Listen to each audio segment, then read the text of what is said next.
how to download and install LDPlayer. So if you want to download and install LDPlayer, then what you need to do is first you need to make sure that you have a stable internet connection. After that, open up your browser.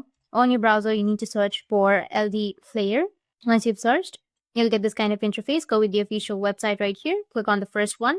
Now, if you want to download it for free, then you need to just simply go with the left side or the left column, and you can find Windows, Android, and iOS. So if you want to download it for your Android, you can click on Android, or if you want to download it for your iOS, you can go with that. Or if you want to download it for your Windows, you need to click on the Windows section. Once you click on Windows, you can go with the download section, which will be in the top right. Click on that and then click on download unverified file.